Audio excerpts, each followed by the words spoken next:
Ladies and gentlemen, boys and girls, humanoids of all descriptions, welcome to the channel. I'm Cap, this is my place. This week we're back in the kitchen for our monthly tutorial where we're making smashed potatoes.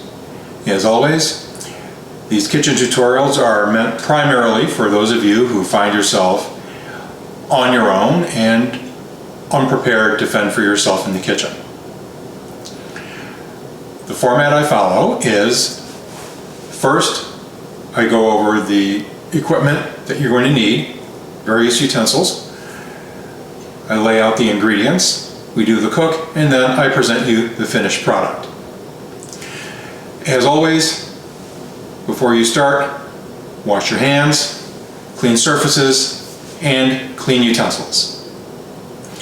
Let's reposition the camera and get started.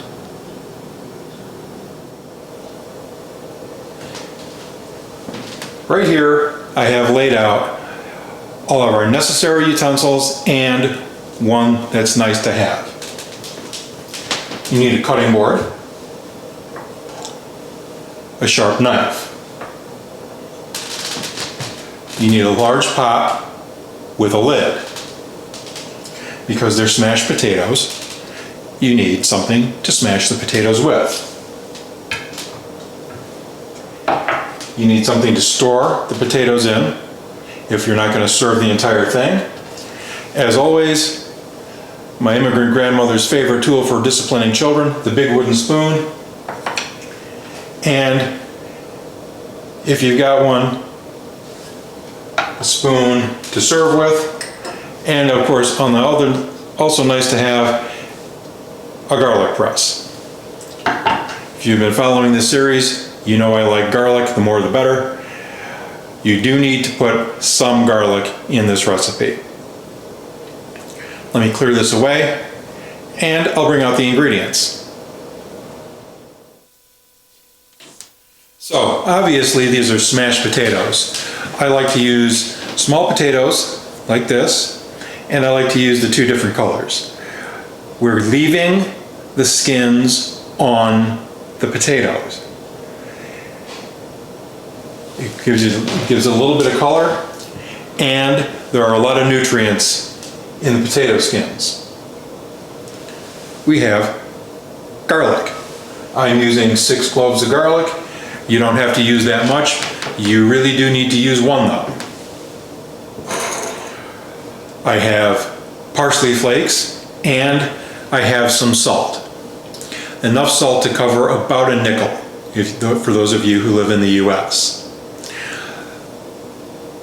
So we're going to start by taking the potatoes to the sink.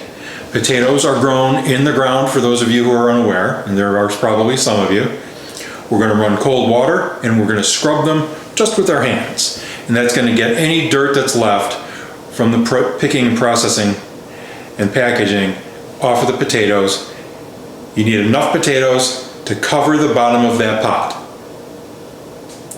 So they come in bags about this big. The grower isn't writing me a check, so I'm not showing you their bag. I'll be right back when I have the potatoes washed.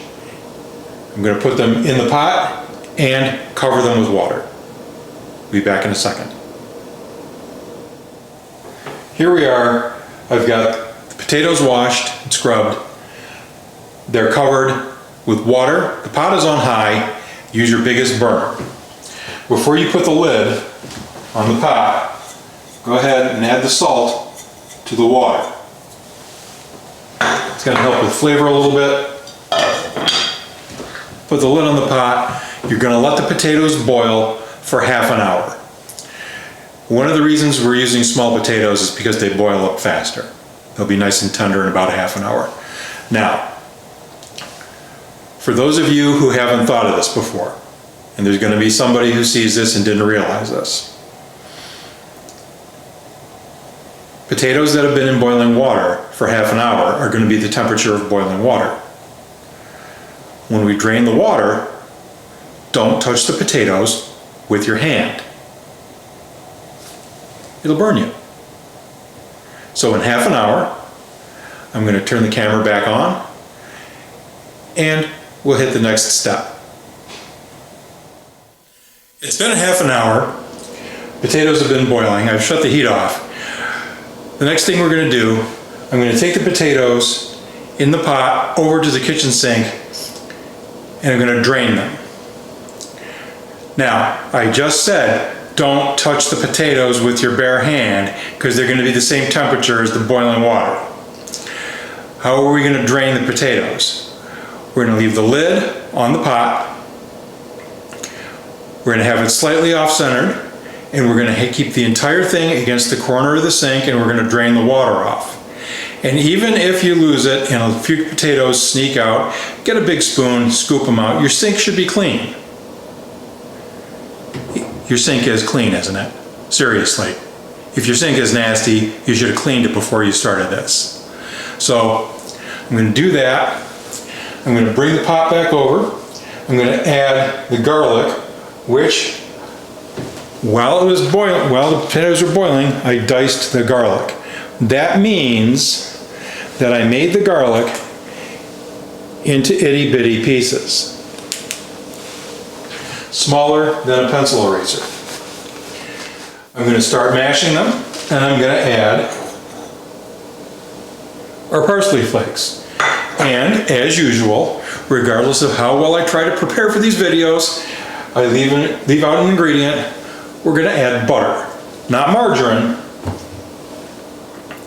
Margarine sometimes doesn't hold up well to heat, and it burns. And there's no way you can fix that flavor. Butter is just milk fat, so don't worry about that. I'll be right back to you in a couple of seconds.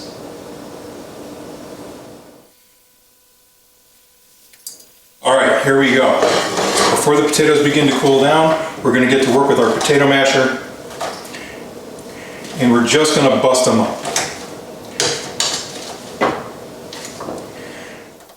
One of the things that's going to happen that you may need your knife for, there we go, we're starting to get potato stuck in the potato masher, and if you need to pick it out of there, use the tip of your little knife.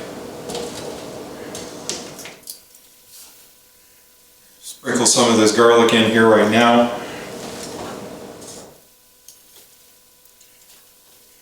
When this is all mashed up and I've got all the ingredients in here, I'll turn the camera back on and show you the finished product. And by the way, when I say we're going to add all the ingredients, one of the things I mean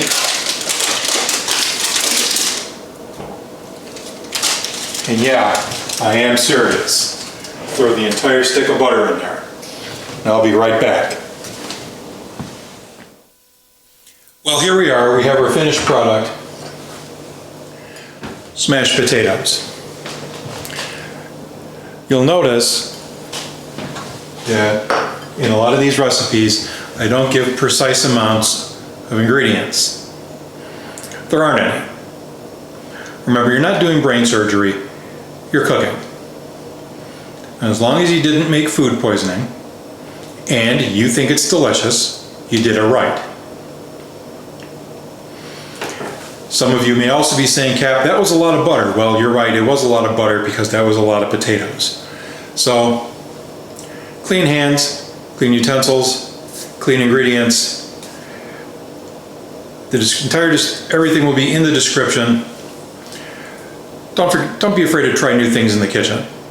And next month, we'll see you with another tutorial. Don't forget to like, share, and subscribe, and we'll see you next month.